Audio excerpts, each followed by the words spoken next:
Welcome in. It's time for another Morning Espresso here on the SDH Network. I'm Jason Longshore. All the soccer news you need to know for Monday, February 3rd. Atlanta United. Let's try to get caught up on everything since our last Morning Espresso. Miguel Almiron has been presented to the media. Our report from the press conference is up on the SDH website, including some quotes from Chris Henderson and Garth Lagerwey that weren't part of the public portion of the press conference. The team went over to Birmingham, beat Birmingham Legion 2-0 in a preseason match. You can listen to the full-time report over at Odyssey or Off the Woodwork. You can listen to our post-game show live from Monday Night Brewing with Tyler Pilgrim sitting in with us, with myself, with Madison Cruz, with John Nelson. Our thoughts on the game, our thoughts on what might be coming today, maybe, perhaps. We'll talk about that here in just a second. All that is available for you. It was a good win for Atlanta United. They'll be back in action on Wednesday facing Orlando City from Bradenton, Florida at the IMG Academy. No plans for streaming on that one just yet, but stay tuned on plans for games from Bradenton. Hopefully things go well for that to happen. Let's get updated on Emmanuel Latte Lath. As of this morning, Scott Wilson at the Northern Echo in his kind of scene setter for the transfer deadline day madness with Middlesbrough.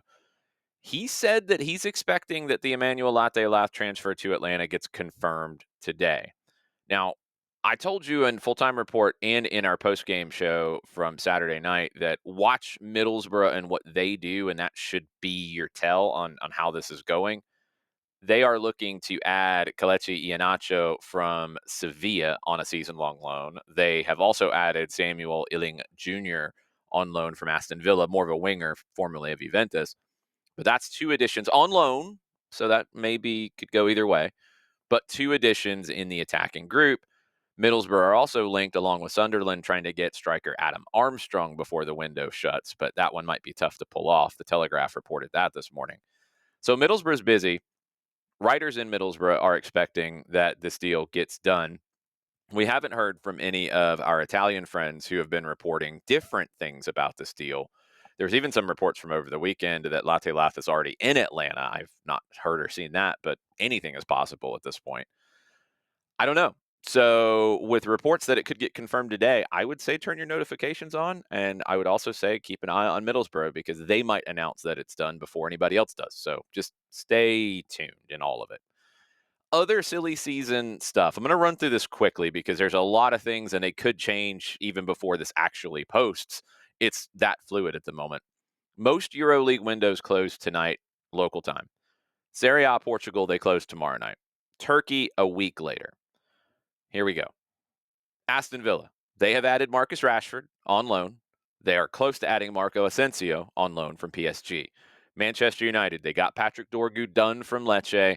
They are looking to get somebody else. It could be Matthias Tell from Bayern. It could be Christopher Nkunku from Chelsea. It could be Leon Bailey from Aston Villa, with Bailey maybe the priority as the other two seem to have stalled. West Ham have added Evan Ferguson from Brighton on loan until the end of the season. Chelsea could go back to Manchester United for Alejandro Garnacho. £50 million is what's being talked about there. Joao Felix should be leaving Chelsea. Milan may be the most likely because, according to La Gazzetta dello Sport, Jorge Mendes will meet with Chelsea directors pushing for the move. They want to transfer, not a loan. Milan doesn't want to pay a salary and pay a loan fee. They want a full transfer here, but for a low transfer fee.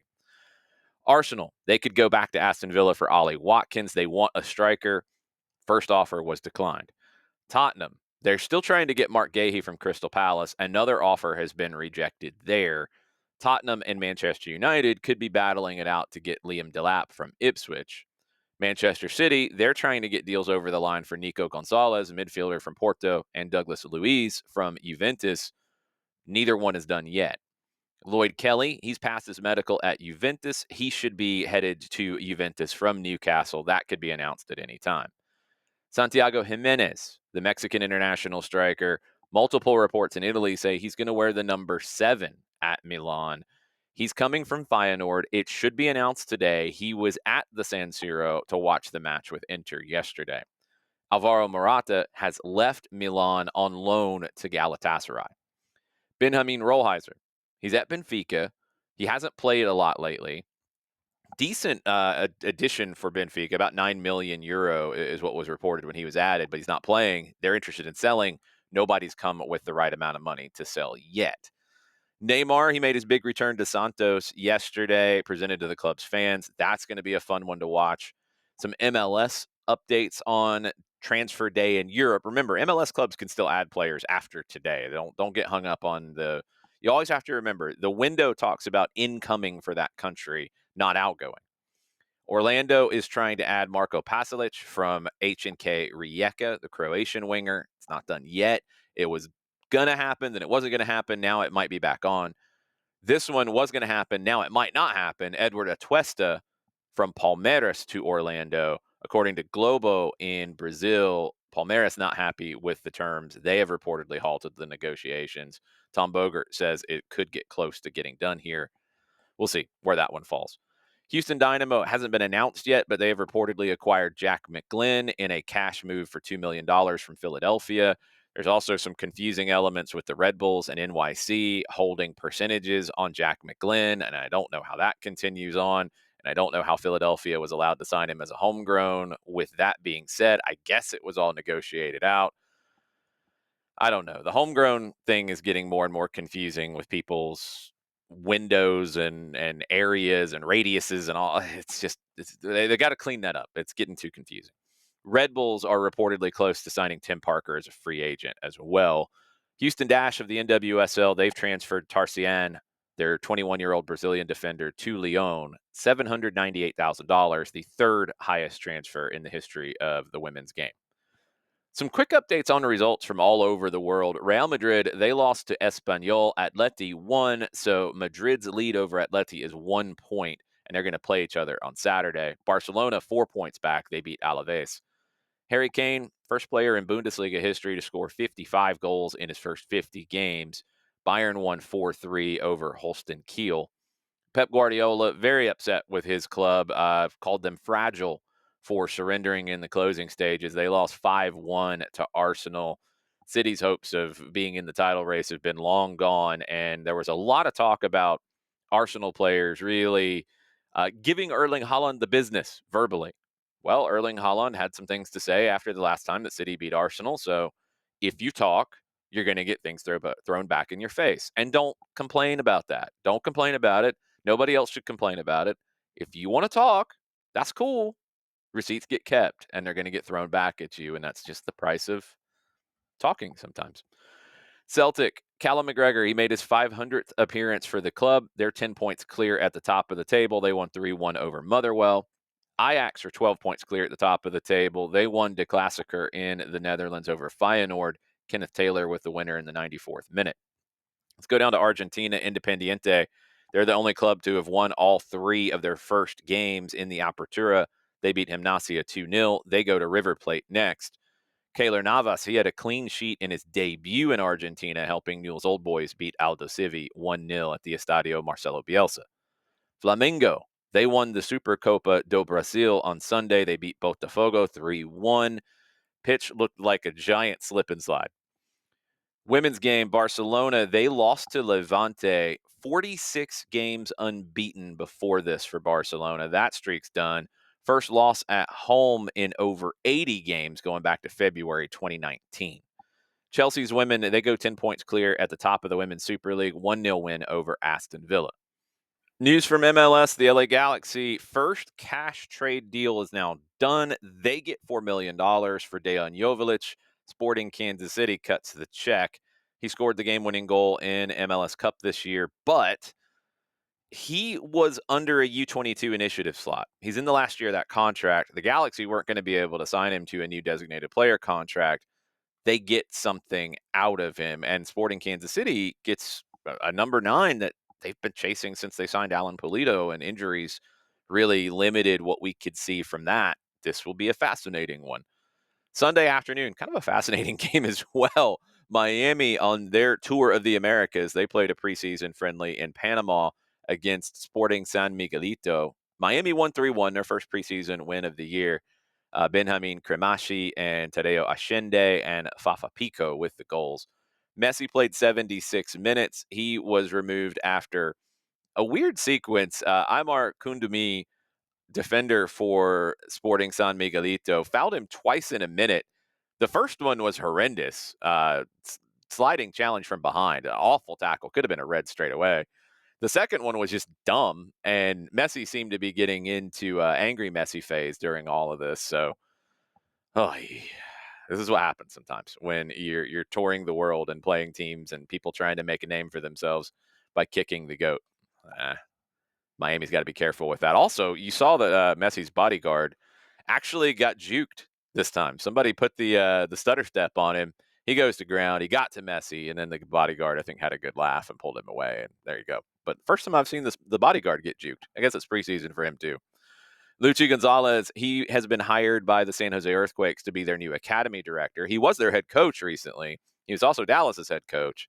He was also in the Dallas Academy, taking over from Oscar Pereja and building that to a level of being one of the most respected academies in the Americas. Other updates, Soda City FC of Columbia, South Carolina. They became the first ever back-to-back national champions of the UPSL last night out in California. Hakeem Martin, he scored twice to help his side win. Check out the interview with him that I did last week before they left. It's on the YouTube channel here or wherever you get your podcasts. Ricardo Pepi, he's re-signed with PSV through the middle of 2030. Couple of things off the field. Estudiantes in Argentina, they are preparing to hold a vote by some of their 56,000 members on whether to accept private investment. Now, this has not been allowed in Argentina until recently, where clubs can do it. The deal would be worth $150 million, and the club would form a joint partnership with U.S. businessman Foster Gillette, the son of Liverpool's former owner. And he has already been involved in providing money to get deals done for Estudiantes. It's been very confusing, very complicated. It feels like every move to every club in Argentina, Estudiantes has tried to hijack it with Foster Gillette money. This would be the first club to be in a private investment, joint partnership kind of deal.